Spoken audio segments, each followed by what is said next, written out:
আমাদের এটা পিও শিটের কোয়ান্টিটি হচ্ছে 2904 পিস। তো এখানে আমাদের ছোট গ্রুপ বড় গ্রুপ দুটো আছে। এখানে রেশিও হচ্ছে 1:1:2:2। আমি যেটা বলছিলাম যে এই রেশিও ধরে যখন মার্কার করা হয়, স্মলের 1 পিস, মিডিয়ামের 1 পিস, লার্জের 2 পিস, এক্সেলের 2 পিস। আমি যদি সব সাইজের এই একটা একটা করে যে আমি সাইজের যদি মার্কার দিয়ে যদি কনজাম্পশন বের করি, দেখা যায় যে আমাদের কনজাম্পশন অনেক কম আসবে। দেখা যায় যে কিন্তু রিয়ালি লাগে একটু বেশি, কারণ বেশি লাগবে এখানে লার্জের সাইজ গুলো রেশিও বেশি। যার কারণে আমাদের এই রেশিও দিয়ে যখন আমরা মার্কার করব, স্মলের 1 পিস দিব, মিডিয়ামের 1 পিস দিব, লার্জের 2 পিস দিব, এক্সেলের 2 পিস দিয়ে আমাদের মার্কার করতে হবে। এখানে মার্কারের বিষয়টা ক্লিয়ার যে রেশিও কেন আমরা ইউজ করি।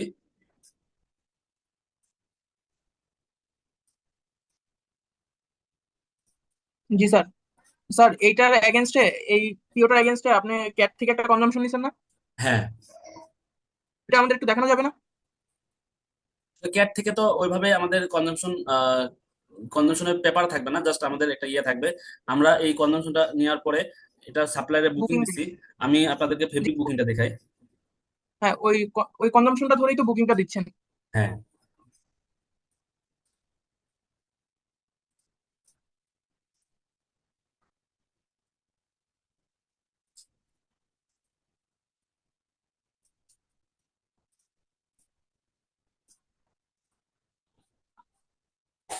আচ্ছা দেখেন আমাদের এখানে কনজাম্পশনে, দেখেন আমাদের এটা হচ্ছে এই যে স্টাইল নাম্বার হচ্ছে 5197। ফেব্রিক হচ্ছে এই ফেব্রিক, আমাদের কালার হচ্ছে দুইটা। এখানে দেখেন আমরা হচ্ছে কনজাম্পশন কিন্তু 1.95 পাইছি। হ্যাঁ, এটা আমাদেরকে ক্যাট দিয়ে দিছে। তো এই 1.95 আমাদের অর্ডার কোয়ান্টিটি হচ্ছে 1452 পার কালার। তো এখানে জাস্ট আমার অর্ডার কোয়ান্টিটি ইন্টু 1.95 দিয়ে আমরা জাস্ট ফেব্রিক কোয়ান্টিটি পাইছি। তো এটা জাস্ট আমাদের যে কোয়ান্টিটি ফেব্রিকের গার্মেন্টসের কোয়ান্টিটি, ওই কোয়ান্টিটিতে আমরা গুণ দিয়ে আমরা যে কোয়ান্টিটি পেলাম ওইটা আমাদের রিকোয়ারমেন্ট কোয়ান্টিটি, বুকিং কোয়ান্টিটি। এরপরে আমাদের হচ্ছে 190 ফেব্রিক। আমাদের 190 ফেব্রিক ইনসাইডে যে লাইনিং ফেব্রিক আছে এটা 1.85। আমার অর্ডার কোয়ান্টিটি অনুযায়ী আমাদের এটা গুণ দিলে আমাদের বুকিং কোয়ান্টিটি পাওয়া যায়। তো এটাই হচ্ছে আমাদের মোটামুটি আমরা এই ইয়াতে আমরা ফেব্রিকের বুকিং দিয়ে দেখি। যখন আমরা ফেব্রিক বুকিং দেই তখন সাপ্লাইয়ের ব্যাক টু ব্যাক ওপেন করতে হয়। তো সাপ্লাই আমাদেরকে একটা পিআই দেয়।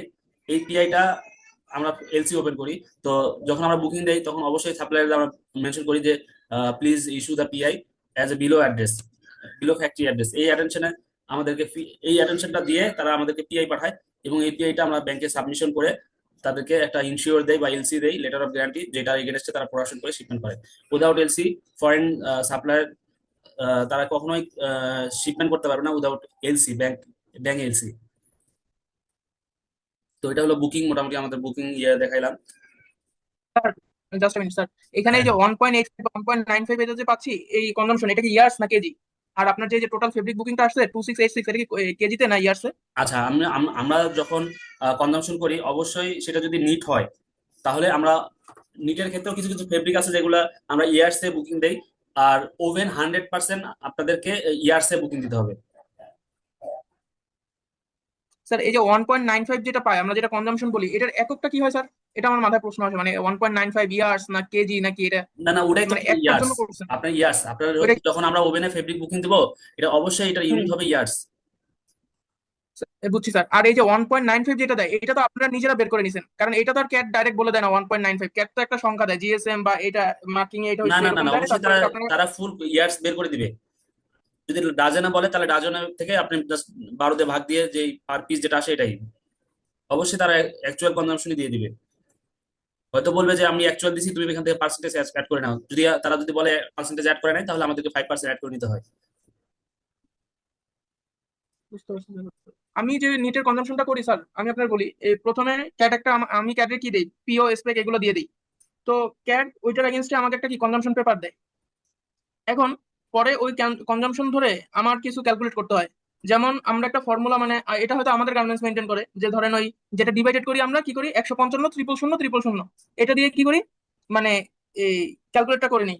তো প্রথমে ওখানে কি কি থাকে, লেন্থ থাকে, তারপর আপনার জিএসএম থাকে, 3.9 যে জিনিসটা আসে বা কি একটা আসে, ওইটা সবগুলো গুণ করি, গুণ করার পরে ডিভাইড করি 155 ট্রিপল শূন্য, এরকম করি আর কি আমরা। তো আমাদের ওই ডাইরেক্টলি বলে দেয় না যে এটা কি 1.95।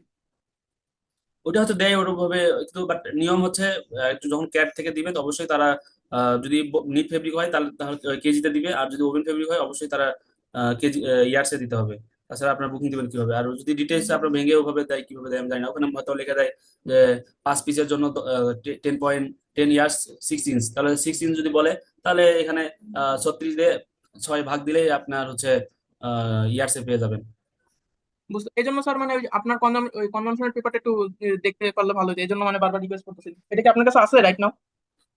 এটা তো ওভেন, আমরা তো ক্যাড থেকে নেই, এখানে তো ক্যাড এর কনজাম্পশন ফর্মুলা কি দেখাবো? এটা ডাইরেক্ট যখন আমরা সফটওয়্যারে দিয়ে দেই, তখন এখানে দেখা যায় 10 গজ 15 ইঞ্চি, 10 গজ 15 ইঞ্চি।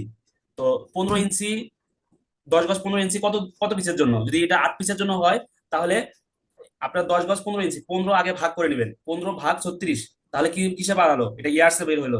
তাহলে এটা 0.41, 10 ইঞ্চি, 10 গজ 15 ইঞ্চি, 10 গজ 15 ইঞ্চি, তাহলে এটা 0.41 আসলো, সাথে 10 ইয়ার্স যোগ দিলেন, এরপরে ভাগ দিলেন 8, 8 পিসের জন্য, তাহলে 1.30 পার পিস এটা আসলো। এর সাথে আপনাকে 5% অ্যাড করে দিতে হবে। 5% অ্যাড করলেন কারণ পার্সেন্টেজ অ্যাড করলেন, হয়তো এরকম করে দিতে পারে, এর থেকে হয়তো এর থেকে আর ডিফিকাল্টিস করে দিবে না।